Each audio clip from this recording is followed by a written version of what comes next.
Todo el mundo sabe lo que es llevarse un buen susto. Pues bien, imagínese cómo sería su vida si se viera atrapado por esa especie de miedo intenso sin razón aparente cuando menos lo esperase. Así se vive con un trastorno de ansiedad.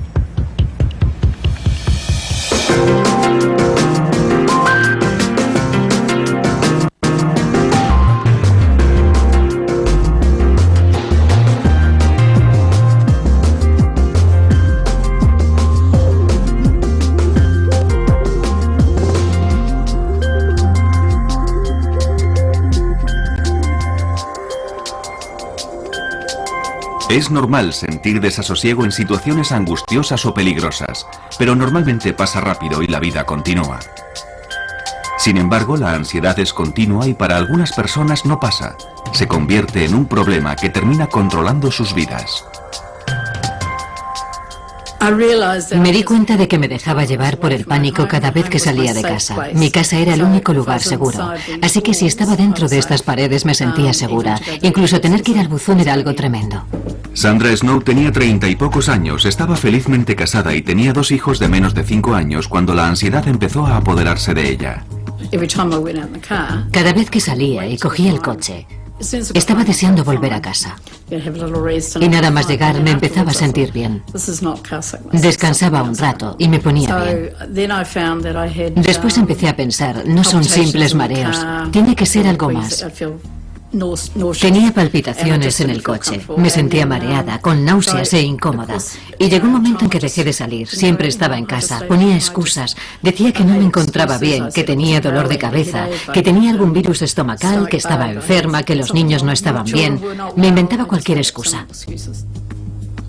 Al recordarlo, Sandra es consciente de que evitó hacer ciertas cosas durante mucho tiempo. Pero después de 3 meses particularmente agobiantes a cargo de sus 2 hijos pequeños, de un marido enfermo, un negocio y de ella misma, la ansiedad le superó. Hace como un año, digamos que empecé a evitar algunas cosas. No quería ir al cine y cosas así, ni estar entre mucha gente. Y además creo que el estrés de cuidar de mi familia también influyó de alguna manera. Durante los 7 años siguientes, Sandra vivió un constante miedo diario a los ataques de pánico que llegaron a controlar su vida. Es una sensación horrible. Por eso la gente dice que debe ser parecido a un infarto. El corazón te late muy rápido y tienes un ligero dolor en el pecho. Te falta la respiración. La cabeza te da vueltas.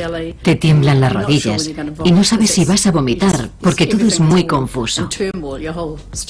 Tienes el estómago, la cabeza, todo el cuerpo como sobresaltado. Supongo que es una especie de sobresalto, una sensación horrible. En el núcleo de estas sensaciones tan desagradables está la ansiedad y un mecanismo que todos tenemos para sobrevivir al peligro inminente que es luchar o huir. Se conoce como respuesta lucha-huida. La ansiedad es un síntoma normal. Todos somos capaces de experimentarla. Pero en los trastornos de ansiedad, las rutas de dicha ansiedad son demasiado sensibles. Afectan mucho más a la gente que sufre trastornos de ansiedad que a la gente que no tiene esos problemas. Estas rutas de ansiedad afectan a 3 partes principales del cerebro. El estímulo, que históricamente era un animal salvaje y que hoy en día es más parecido a un coche de carreras, llega al cerebro a través de los ojos y la respuesta se coordina en una parte del cerebro conocida como amígdala. Esto activa la parte pensante del cerebro, la corteza prefrontal. A la vez, la célula más primitiva del cerebro se acciona provocando la ansiedad y por consiguiente la respuesta de lucha-huida. Aumenta la tasa cardíaca. La respiración se hace más rápida y se entrecorta. Y los músculos se contraen. Todo ello tiene como objetivo sobrevivir al peligro físico, pero lo que hace es provocar un ataque de pánico por una mala interpretación provocada por los trastornos de ansiedad. Porque si se padece un trastorno de ansiedad, estas partes del cerebro se activan fácilmente. Se sufre un ataque de ansiedad Y al experimentar miedo, se tiene un pensamiento distorsionado. Algo terrible va a ocurrir. Vas a perder el control. Vas a sufrir un infarto. Vas a morir. Y para el 10% de personas que sufrirán un ataque de pánico, es el miedo a tener otro lo que puede producir que se instale el trastorno. Bueno, el típico ejemplo es el de una persona que sufre un ataque de pánico en un lugar muy concurrido, como un supermercado lleno de gente un jueves por la tarde. Es una experiencia verdaderamente horrible. La persona vuelve a su casa pensando en cuándo tendrá otro de esos ataques de pánico. Terminan sintiendo una ansiedad permanente. Se denomina agorafobia, que etimológicamente significa miedo a los lugares públicos abiertos, es decir, se tiene miedo a ir a cualquier lugar desprotegido. Evidentemente no quieres tener otro ataque de pánico, así que solo piensas en el próximo ataque y en el lugar donde te ocurrirá, ya que puede pasarte en el sitio más inesperado. Y no quieres estar fuera de tu casa cuando ocurra, porque no quieres sentirte vulnerable. ¿Cómo vas a sobrellevarlo si estás fuera? Es decir, cuando estás fuera, no puedes llegar a casa rápidamente. Así que terminas evitando salir, porque sabes que si tienes un ataque en el supermercado, no volverás al supermercado. Si tienes uno en la lechería, no volverás a la lechería. Y terminas evitando todo lo que te hace sentir incómoda, que finalmente es todo.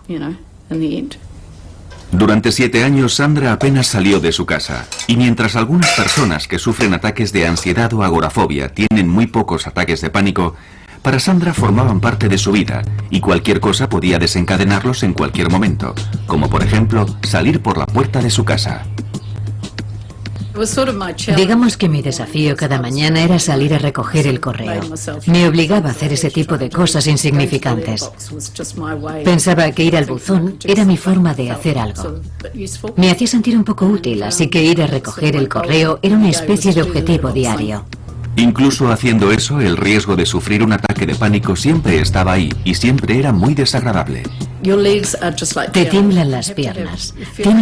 Sientes que te tienes que agarrar a algo. Yo me tenía que agarrar a lo que fuera. Si no tenía un bastón, me tenía que agarrar a un seto o a algo que tuviera cerca. Pero tenía que agarrarme a algo para no descentrarme, para poder dar el siguiente paso. Necesitaba algo donde agarrarme. La cabeza te da vueltas. El corazón se te acelera. Yo no podía mirar a los lados, solo podía mirar al buzón y después darme la vuelta y volver. A veces incluso le era difícil hacer las tareas domésticas por el efecto que tenían en su ritmo cardíaco. Creo que es porque cuando haces algo extenuante, aunque pasar la aspiradora no lo sea, estás haciendo algo que acelera tu ritmo cardíaco. Y esas palpitaciones son parecidas a las que tienes cuando sufres un ataque de pánico. Es una sensación que la mayoría de la gente ni siquiera nota y aunque lo hagan no le dan importancia. Pero cuando se padece un trastorno de ansiedad, el aumento del ritmo cardíaco puede activar la ruta hacia la amígdala, que a su vez activará la ruta a la parte pensante del cerebro, donde se malinterpretará como el comienzo de un infarto. Por eso se siente ansiedad y el ritmo cardíaco se acelera y las rutas se activan. Es un círculo vicioso que termina en el ataque de pánico que se estaba intentando evitar a toda costa.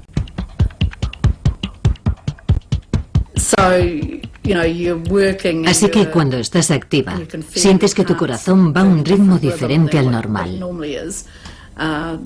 Y yo solo pensaba en eso. Y creo que por eso me sentía tan incómoda pasando la aspiradora.